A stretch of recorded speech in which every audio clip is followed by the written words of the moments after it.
La cuillère en bois plonge dans la marmite, tandis que ses yeux mesurent chaque goutte du poison. Louisa pleurait après une nouvelle nuit de viol. La mort serait servie à table, lentement. Martinique, 1845. Le soleil brûlant des Antilles baignait de sa sérieuse lumière implacable l'habitation Bellevue, l'une des propriétés les plus imposantes de la plaine du Lamentin.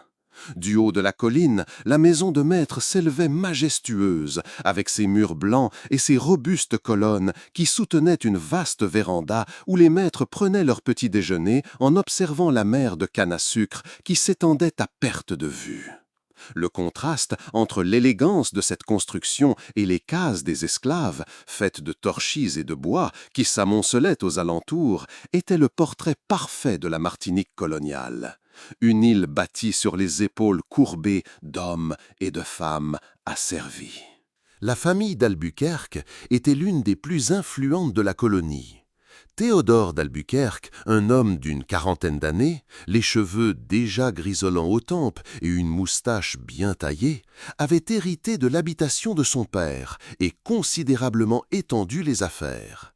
Ses connexions politiques dans la capitale de l'île lui garantissaient privilèges et protections, tandis que son épouse, Madame Eulalie, une femme aux traits délicats et au caractère bien trempé, était responsable de maintenir la réputation sociale de la famille, organisant des dîners élaborés et des réceptions qui attiraient le fleuron de la société martiniquaise.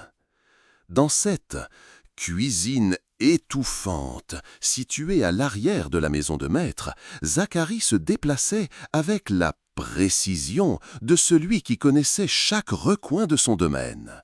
Grand, mince, les mains cailleuses par le travail et des cicatrices sur le dos qui racontaient des histoires de punitions passées, il était reconnu comme le meilleur cuisinier de la région. Il avait été acheté jeune sur un marché aux esclaves après avoir démontré un talent culinaire hors du commun. Ses plats avaient le pouvoir de transporter quiconque les goûtait, mélangeant des techniques européennes avec des ingrédients et des épices africaines qu'il maintenait secrètement vivants dans ses recettes. Pour Théodore d'Albuquerque, Zacharie était un confident précieux, une propriété qui augmentait son prestige social. Pour les autres esclaves, il était une figure ambiguë, quelqu'un qui occupait une position privilégiée dans la hiérarchie de l'esclavage, avec accès à la grande case et au reste des banquets, mais qui portait néanmoins les mêmes chaînes invisibles que tous les autres. Cet après-midi de mai, alors qu'il préparait le dîner qui serait servi aux invités du maître de l'habitation, Zacharie entendit un son qui, le troubla profondément. Venant des appartements privés de Théodore, un d'espérés sanglot étouffé, entrecoupé de gémissements de douleur. Il reconnut immédiatement la voix de Louisa, une jeune femme de 17 ans qui était arrivée récemment sur l'habitation. Fille d'une esclave de maison et, on le soupçonnait, du propre père de Théodore, elle avait été placée comme femme de chambre de Madame Eulalie. Sa peau plus claire et ses traits qui dénonçaient le métissage faisaient d'elle une fierce fréquente des regards de Théodore. Paralysé près de la porte de la cuisine, Zacharie entendit le bruit d'un tissu qui se déchire, suivi de supplications désespérées. Madame Eulalie était partie rendre visite à des parents à Saint-Pierre ce matin-là.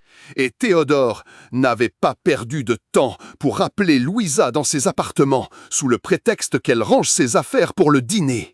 Ce qui suivit fut ce que Zacharie avait déjà vu d'innombrables fois sur cette propriété et d'autres où il était passé. L'abus systémique et brutal de femmes esclaves par leurs maîtres. Lorsque Louisa émergea enfin de la chambre, son visage était marqué par les larmes. Sa simple robe en désordre et ses yeux, normalement vifs, semblaient avoir perdu leur éclat. Elle passa rapidement devant la cuisine, sans fièrement regarder Zacharie, mais il remarqua les marques rouges sur son cou et sa lèvre inférieure enflée. Ce fut à ce moment-là que quelque chose s'alluma en lui. Ce n'était pas seulement de la colère, mais un sentiment d'impuissance qu'il connaissait trop bien. Ce n'était pas la première fois qu'il voyait une scène similaire, mais il y avait quelque chose chez Louisa qui le touchait différemment.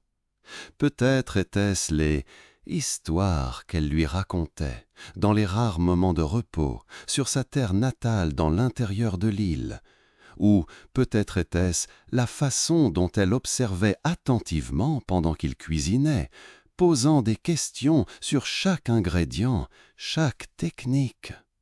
La nuit, après que les maîtres se furent retirés et que l'habitation fut plongée dans le silence inquiet qui précédait l'aube, Zacharie chercha Louisa. Il la trouva assise au bord du ruisseau qui traversait la propriété, un endroit où les esclaves avaient l'habitude de se retrouver lorsqu'ils parvenaient à quelques instants de liberté.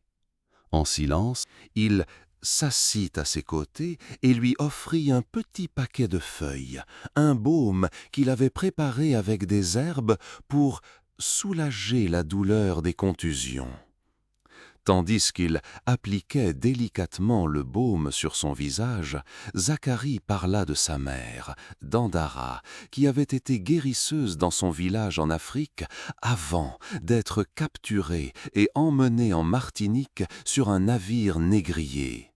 C'est elle qui lui avait enseigné le pouvoir des plantes, lesquelles guérissaient, lesquelles soulageaient la douleur, lesquelles induisaient le sommeil, et, chuchotées seulement dans les moments de confiance extrême, lesquelles pouvaient tuer.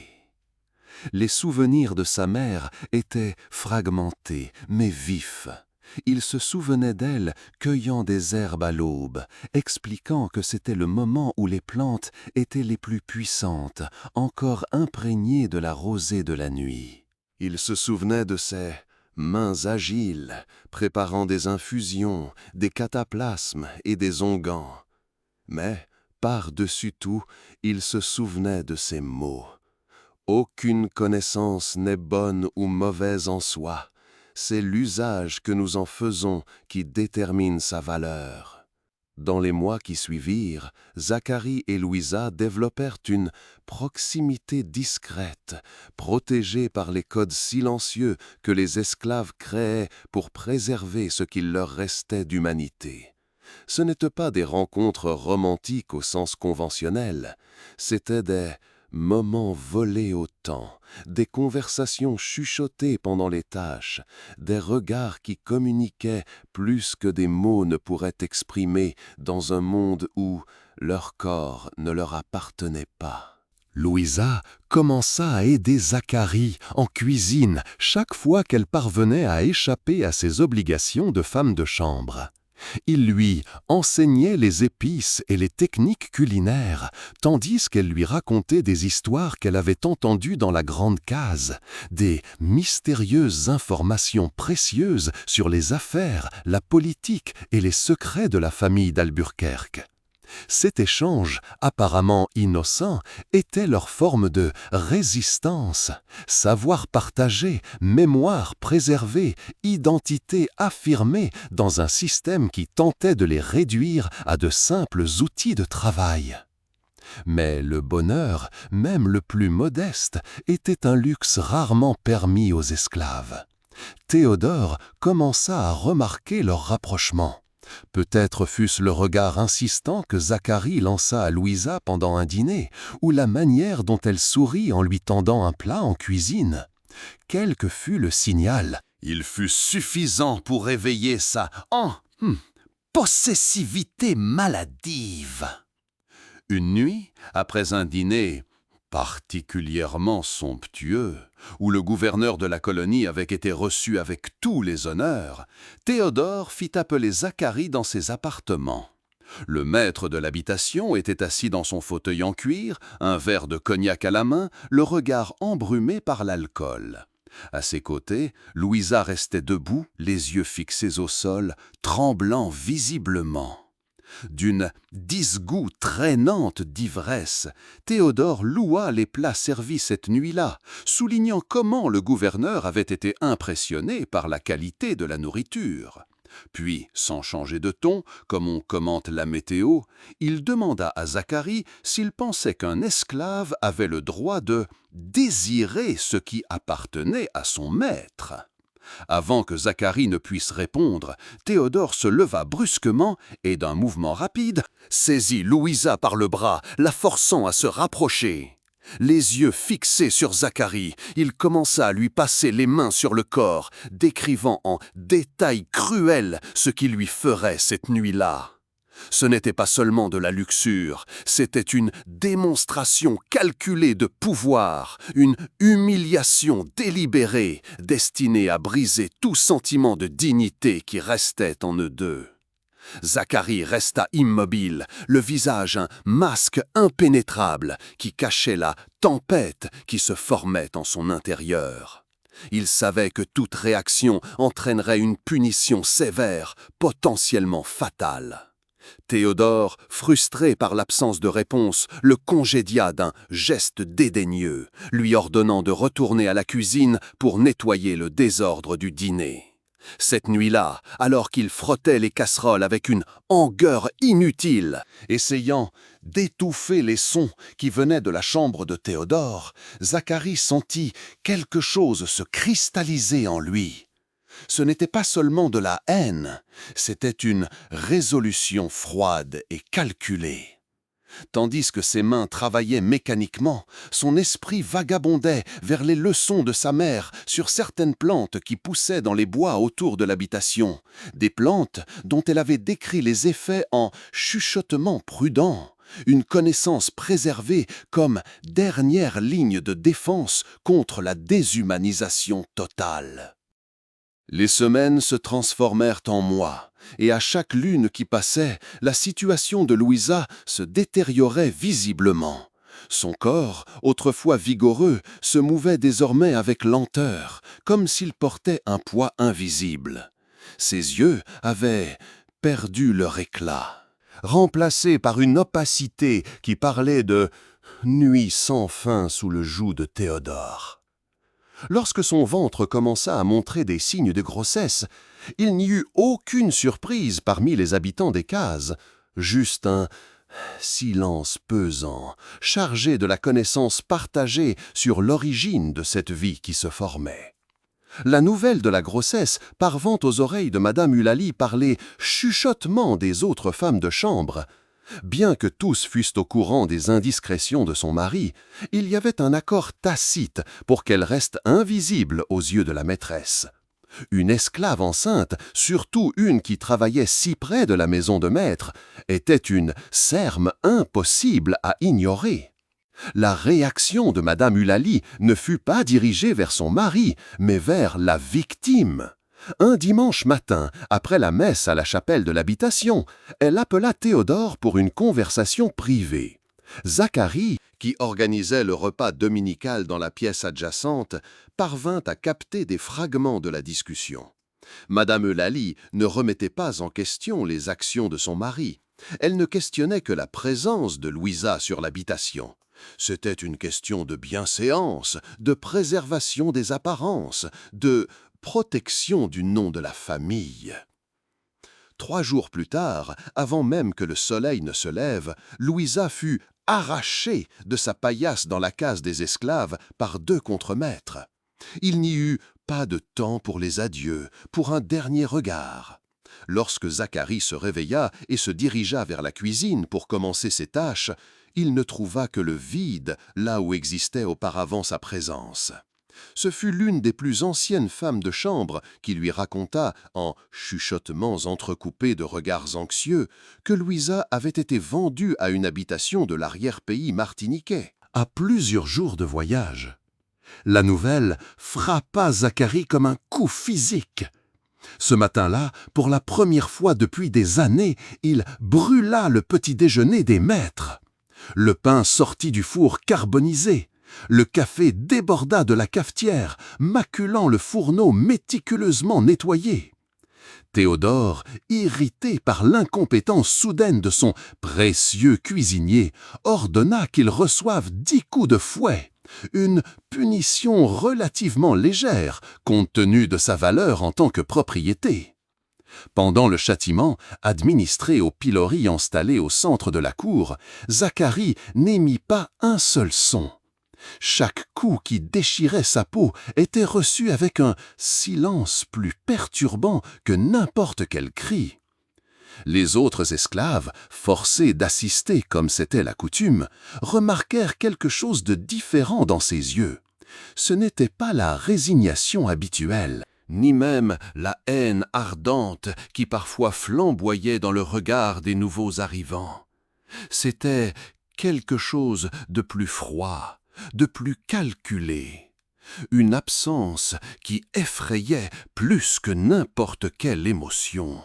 Dans les semaines suivantes, Zacharie sembla se remettre de son égarement. Ses plats redevinrent impeccables, son comportement soumis et efficace comme toujours. Si quelqu'un y avait prêté attention, cependant, il aurait remarqué de petits changements dans sa routine. Les promenades qu'il faisait occasionnellement dans les bois pour cueillir des herbes fraîches devinrent plus fréquentes. Toujours à l'aube, quand la plupart dormaient encore, il s'enfonçait dans la végétation dense qui entourait l'habitation, revenant avec son tablier rempli de feuilles, de racines et d'écorces qu'il gardait soigneusement dans de petits sacs en tissu cachés dans la doublure de sa paillasse. Durant ces expéditions, Zacharie cherchait spécifiquement 3 plantes. La première était le manioc amer, dont les racines, il le savait, contenaient un poison puissant lorsqu'elles n'étaient pas correctement traitées. La seconde était une espèce de champignon qui poussait dans les zones les plus humides de la forêt, reconnaissable à sa coloration rougeâtre. La troisième, et la plus importante, était une plante aux fleurs blanches que sa mère appelait les « larmes de la lune », ce que les Blancs connaissaient sous le nom de stramoène ou datura, dont les graines et les feuilles contenaient des alcaloïdes qui, à petite dose, causaient des symptômes facilement confondus avec des maladies courantes, mais qui, avec une utilisation prolongée, entraînaient une détérioration progressive du corps. Le plan qui se formait dans son esprit était aussi méticuleux que les recettes qu'il préparait. Ce ne serait pas un empoisonnement rapide et évident. Ce serait une mort lente, douloureuse, qui permettrait à Théodore d'expérimenter une fraction de la souffrance qu'il avait infligée à tant d'autres au long de sa vie.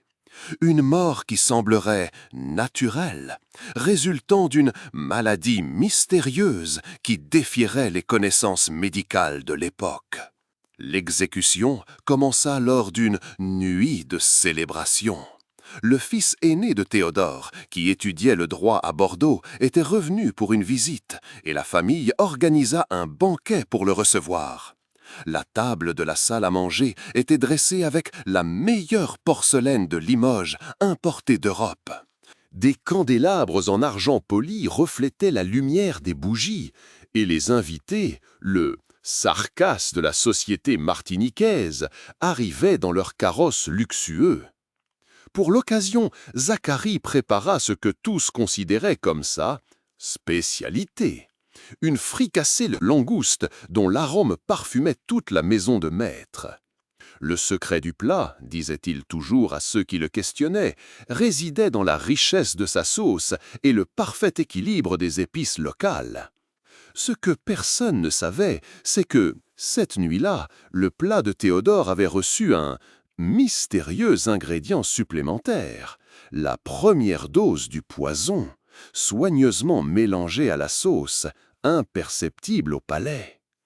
En servant les invités, Zacharie, conf, observa attentivement son maître.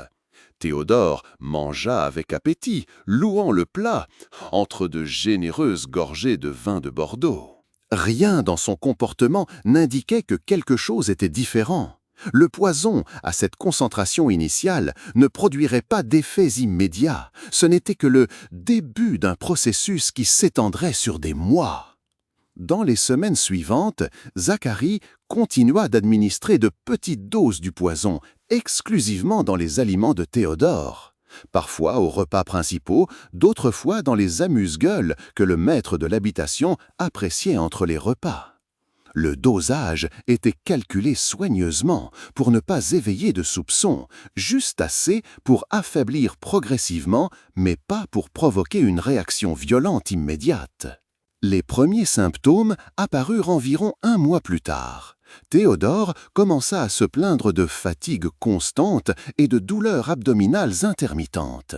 Initialement, il attribua le malaise à la chaleur intense de cet été-là ou à des excès alimentaires. Mais lorsque la fièvre se manifesta, persistante et irrégulière, Madame Eulalie insista pour qu'un médecin soit appelé.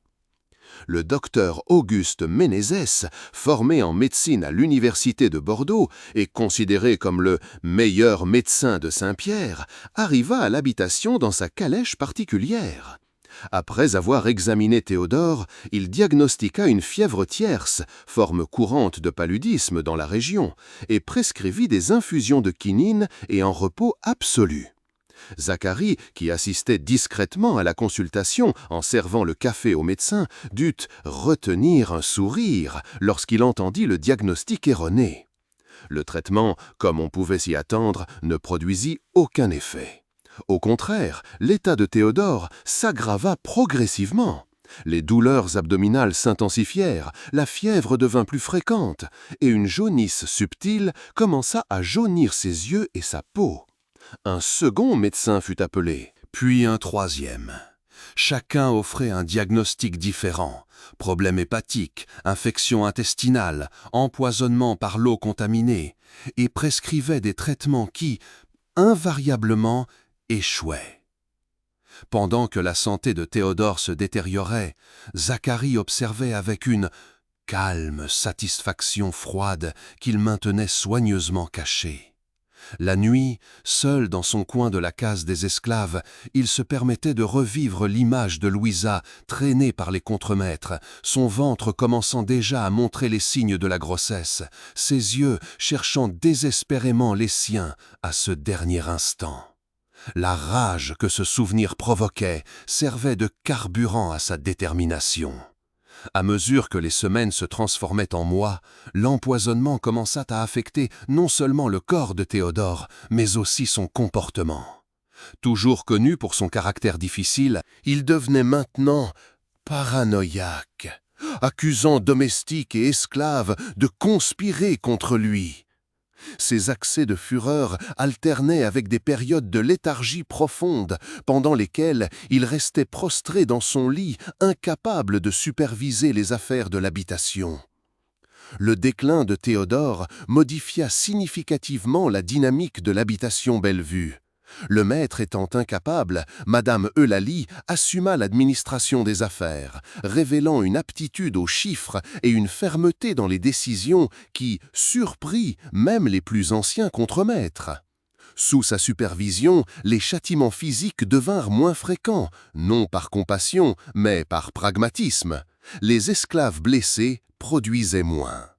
Pour Zacharie, ce changement d'administration signifiait plus de liberté pour exécuter son plan. Théodore, étant principalement confiné à ses appartements et les yeux de la grande case tournés vers la production de l'habitation, il pouvait se déplacer avec moins de surveillance, ajustant les doses de poison selon les besoins. 6 mois après le début de l'empoisonnement, Théodore d'Albuquerque n'était plus que l'ombre de l'homme qu'il avait été. Son corps, autrefois robuste, n'était plus que peau et eau. Sa peau jaunie s'étirait sur les os proéminents, et ses yeux, enfoncés dans les orbites, affichaient le jaune intense d'une jaunisse avancée. Les médecins, impuissants face à l'avancée inexorable de la maladie, avaient recommandé à la famille de se préparer à l'inévitable. Ce fut par une nuit de tempête, lorsque les éclairs déchiraient le ciel martiniquais et que le vent hurlait parmi les palmiers de l'habitation, que Théodore d'Albuquerque demanda à parler seul à Zacharie. La grande case était silencieuse. Madame Eulalie était partie pour Saint-Pierre 2 jours auparavant, emmenant ses enfants consulter un médecin renommé qui venait d'arriver de France. Les quelques domestiques qui restaient dans la maison s'étaient retirés, fuyant la tempête qui s'abattait sur la région. Lorsque Zacharie entra dans la chambre du moribond, il fut accueilli par une odeur qu'il connaissait trop bien, l'odeur douceâtre et putride de la mort imminente. Les rideaux étaient fermés et la seule lumière venait d'une lampe à huile qui projetait des ombres dansantes sur les murs. Sur le lit à baldaquin, Théodore ressemblait plus à un cadavre qu'un homme vivant. Sa respiration était superficielle et irrégulière, et chaque inspiration semblait lui coûter un effort démesuré. D'une voix faible, presque un chuchotement, Théodore demanda à Zacharie de lui préparer un bouillon. Quelque chose de léger, que son estomac ruiné pourrait se porter. Ce n'était pas une demande inhabituelle. Ces dernières semaines, le cuisinier était fréquemment appelé pour préparer des repas spéciaux pour le malade, car il était le seul à réussir à créer des plats que le maître tolérait encore. Tandis que Zacharie se tournait pour sortir, Théodore ajouta quelque chose qui le fit se figer sur place. Il voulait que le cuisinier lui serve lui-même le repas et reste pendant qu'il mangeait. Il y avait, dit-il avec difficulté, des sujets à discuter. Dans la cuisine vide, éclairée seulement par le feu du fourneau à bois, Zacharie prépara ce qui serait le dernier bouillon que Théodore d'Albuquerque boirait. Dans un geste délibérément symbolique, il choisit la même marmite en terre cuite dans laquelle il avait cuisiné le premier repas empoisonné, des mois auparavant. Cette fois, il n'avait pas besoin d'être subtil. La dose qu'il ajouta au bouillon était suffisamment concentrée pour accélérer significativement le processus qui approchait déjà de son dénouement naturel. Lorsqu'il revint dans la chambre avec le plateau, il trouva Théodore partiellement assis, appuyé sur plusieurs oreillers. Un effort avait été fait pour l'arranger. Quelqu'un avait peigné ses cheveux clairsemés et l'avait vêtu d'une chemise propre en lin blanc. L'effet, cependant, était plus perturbant que digne. Le vêtement, désormais trop large pour son corps squelettique, ne faisait qu'accentuer la dévastation physique. Ce fut à ce moment-là, leur visage proche, que le maître de l'habitation fixa ses yeux jaunis dans ceux du cuisinier et dit quelque chose qui le laissa momentanément sans réaction. « Je sais ce que tu fais. » L'affirmation plana dans l'air entre eux, comme le présage d'une tempête. Zacharie garda son visage impassible, mais son nerveux s'accéléra. Il n'était nerveux possible que Théodore sache. Personne ne savait. Il avait été méticuleusement prudent. Ce devait être un délire, une confusion mentale causée par la maladie avancée. Mais Théodore continua, sa voix faible, acquérant une clarté surprenante. Il n'avait pas de preuves concrètes, admit-il, seulement la certitude qui venait d'observer Zacharie au fil des années. La façon dont le cuisinier le regardait quand il pensait ne pas être observé. Comment ces symptômes semblaient toujours s'aggraver après les repas. La coïncidence de sa maladie commençant peu après le départ de Louisa. Théodore ne semblait ni furieux, ni même effrayé, juste résigné. Comme s'il discutait d'une affaire qui n'avait pas tourné comme prévu. Avec une honnêteté brutale que seuls les moribonds peuvent se permettre, il confessa qu'il ne regrettait pas ce qu'il avait fait à Louisa, ni aux autres avant elle. C'était son droit de maître, disait-il, de disposer de ses propriétés comme bon lui semblait. S'il y avait une erreur, c'était seulement de ne pas avoir été plus discret pour éviter le désagrément à son épouse. Tandis qu'il parlait, Théodore commença à prendre le bouillon par petites gorgées. Zacharie resta immobile, observant chaque mouvement de la cuillère entre l'assiette et la bouche de l'homme qui avait détruit la seule chose qui lui importait. Une partie de lui voulait crier la vérité, confesser son crime et voir la terreur dans les yeux de Théodore en comprenant qu'il ingérait sa propre mort. Une autre partie, la partie qui avait survécu aux années d'esclavage, savait que le véritable pouvoir résidait dans son silence, dans la manière dont il le laissait parler pendant que le sérieux poison faisait son travail final. Ce fut lorsque l'assiette était à moitié vide que Théodore, comme s'il pressentait que son temps était compté, posa la question qui semblait véritablement l'intriguer. Pourquoi lui? Pourquoi pas le contremaître qui appliquait les châtiments, ou le chef d'atelier qui avait emmené Louisa? Pourquoi le maître de l'habitation lui-même? La réponse de Zacharie vint d'une sérieuse voix basse, contrôlée, mais chargée d'une colère contenue trop longtemps.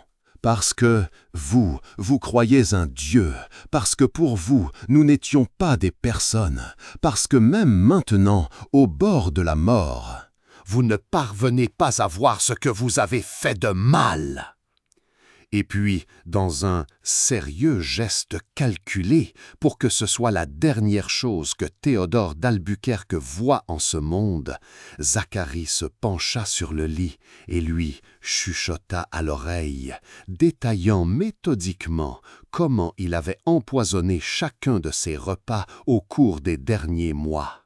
Comment il avait observé, avec une satisfaction croissante, son corps fort se détériorer, ses muscles s'atrophier, sa peau jaunir. Comment il avait imaginé Louisa, quelque part au loin, peut-être trouvant un certain réconfort en sachant que son bourreau souffrait. Le bouillon, maintenant complètement ingéré, commença à faire effet avec une rapidité qui surprit même Zacharie. Le visage de Théodore se tordit dans une expression de douleur aiguë. Ses mains agrippèrent convulsivement les draps, tandis que son corps était secoué par des spasmes violents. Il tenta de crier, mais sa voix sortit comme un gargouillement étranglé lorsqu'une écume jaunâtre commença à couler des commissures de sa bouche. Zacharie observa tout avec un calme perturbant. Il n'y avait pas de triomphe sur son visage, juste la sérénité de celui qui achève enfin une tâche longue et ardue. Lorsque les spasmes cessèrent et que le corps de Théodore se relâcha dans une immobilité définitive, le cuisinier ramassa soigneusement le plateau, nettoya le visage du mort avec un linge propre et sortit de la chambre aussi silencieusement qu'il y était entré.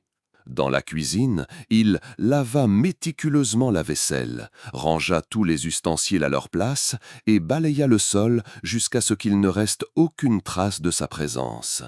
Puis, il se dirigea vers la case des esclaves et s'allongea sur sa paillasse, tombant dans un sommeil profond et sans rêve, le premier depuis de nombreux mois. Le lendemain matin, lorsque le corps de Théodore fut découvert par l'un des domestiques de la maison, la nouvelle se répandit rapidement sur l'habitation. Un messager fut envoyé à Saint-Pierre pour informer Madame Eulalie et les enfants. Le médecin de la propriété voisine fut appelé pour constater le décès, concluant que le maître de l'habitation avait succombé à la mystérieuse maladie qui l'affligeait depuis des mois. Personne ne remit en question le diagnostic, c'était l'issue attendue d'une longue agonie. Les funérailles furent célébrées avec toute la pompe qu'exigeait la position sociale de la famille. Le corps, embaumé à la hâte en raison de la chaleur, fut veillé dans la chapelle de l'habitation, où politiciens, planteurs et commerçants vinrent rendre leurs derniers hommages. Zacharie, comme à son habitude, fut responsable du banquet servi après la cérémonie. Une ironie qui ne lui échappa pas. Pendant 2 semaines, tout se déroula normalement à l'habitation Bellevue. Madame Eulalie assuma officiellement l'administration avec l'aide de son fils aîné qui décida de reporter son retour en France. La routine de travail des esclaves continua inchangée, sauf peut-être une légère diminution de la sévérité des châtiments, non par clémence, mais parce que la mort du maître avait temporairement désorganisé la hiérarchie de contrôle. Ce fut le 16e jour après la mort de Théodore que le plan méticuleux de Zacharie commença à s'effondrer.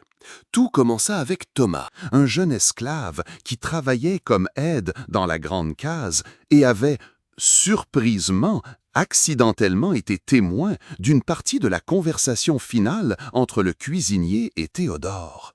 Caché derrière une porte entr'ouverte, il avait entendu des mystérieux fragments de la confession de Zacharie, suffisamment pour comprendre ce qu'il s'était passé.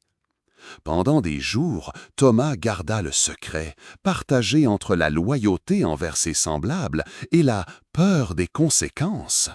Ce ne fut que lorsque le contremaître annonça que, sur ordre de Madame Lally, Zacharie serait vendu à un commerçant de la Guadeloupe que le jeune homme prit sa décision. Cette même nuit, il chercha le chef d'atelier et révéla ce qu'il savait. L'arrestation de Zacharie eut lieu à l'aube suivante. Arraché de son sommeil par 2 contremaîtres armés, il n'offrit aucune résistance. Son visage, normalement inexpressif, ne trahissait qu'une légère surprise, non pas d'avoir été découvert, mais d'avoir joui de la liberté si longtemps après le crime. Les autorités de Saint-Pierre furent immédiatement informées. Un délégué, accompagné de 2 officiers, arriva à l'habitation l'après-midi suivant. Le corps de Théodore, déjà inhumé dans le cimetière familial, fut exhumé pour examen.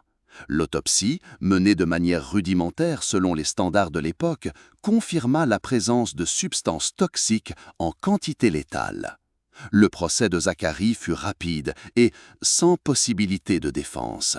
Au tribunal de Saint-Pierre, bondé de spectateurs curieux, il écouta les accusations avec le même calme qu'il avait démontré tout au long du processus. Lorsqu'on lui demanda s'il avouait le crime, sa réponse fut un simple et direct oui, sans aucune tentative de justification ou de demande de clémence. Ce ne fut que lorsque le juge, avant de prononcer la sentence, demanda s'il avait quelque chose à dire pour sa défense, que Zacharie rompit enfin son silence. Son discours, bref mais percutant, ne cherchait pas l'absolution. C'était un témoignage, une accusation contre le système qui avait permis les atrocités qui avaient conduit à son crime. Il parla de Louisa et des dizaines d'autres femmes esclaves qui avaient souffert aux mains de Théodore et d'autres maîtres comme lui. Il parla d'enfants nés de la violence, séparés de leur mère, vendus comme des marchandises. Il parla de humanité niée, de la dignité volée, des corps violés. Et il conclut par des mots qui provoquèrent un silence stupéfait dans la salle. Ce que vous appelez un crime, j'appelle ça la justice. Ce que vous appelez un meurtre, J'appelle ça la confiante libération. La sentence fut celle attendue, mort par pendaison, à être exécuté sur la place publique comme exemple. Tandis qu'il était ramené à sa cellule, Zacharie remarqua les regards des autres esclaves présents au tribunal, des regards qui ne contenaient ni horreur, ni réprobation, mais quelque chose de beaucoup plus perturbant pour les autorités, une lueur d'admiration, peut-être même d'espoir. Le matin de l'exécution, une foule se rassembla sur la place principale de Saint-Pierre. L'échafaud avait été érigé pendant la nuit et des gardes armés formaient un cordon autour pour maintenir l'ordre. Parmi les spectateurs, il y avait un mélange particulier. Des maîtres d'habitation et des autorités qui venaient assister à la punition exemplaire, des esclaves amenés de force pour voir le prix de la rébellion. Et une population croissante de Noirs affranchis et de Métis, dont la présence silencieuse causait un malaise visible aux autorités. Lorsque Zacharie apparut, conduit par 2 gardes, un murmure parcourut la foule. Son corps, mince mais droit, se mouvait avec dignité. Sur l'échafaud, il refusa le bandeau offert pour couvrir ses yeux. Tandis que le bourreau ajustait la corde autour de son cou, ses yeux parcoururent la foule, comme s'il cherchait quelque chose, ou quelqu'un. Personne ne savait, sauf peut-être Zacharie lui-même, que 3 jours auparavant, un voyageur était passé brièvement par sa cellule. Un mystérieux homme, à la peau sombre, qui voyageait en vendant des herbes médicinales. Parmi les nouvelles qu'il partagera, il y avait le récit d'une jeune femme qui s'était échappée d'une habitation de l'arrière-pays martiniquais, portant un jeune enfant dans ses bras. Une jeune femme, à la peau claire et aux yeux qui semblaient porter le poids du monde, mais qui avait trouvé refuge parmi les marrons dans les forêts reculées. C'est avec cette image en tête, Louisa, vivante et libre, que Zacharie affronta ses derniers moments. Lorsque la trappe s'ouvrit sous ses pieds, ses lèvres esquissaient quelque chose que certains interprétèrent comme un sourire. L'histoire de Zacharie et de sa vengeance contre Théodore d'Albuquerque résonna silencieusement à travers les habitations martiniquaises, transmise en chuchotement entre les cases des esclaves. Plus qu'un simple acte de vengeance personnelle, son geste se transforma en symbole d'une résistance invisible, où le savoir ancestral des plantes se convertit en arme entre les mains des opprimés. Dans les années suivantes, plusieurs maîtres d'habitation moururent de maladies mystérieuses, entraînant une vague de paranoïa parmi les familles esclavagistes. Que pensons-nous de cette histoire? Zacharie aurait-il été un assassin cruel ou un justicier qui utilisa le seul recours disponible contre un système brutalement injuste? Les réponses varient selon notre propre compréhension de la justice et de la liberté.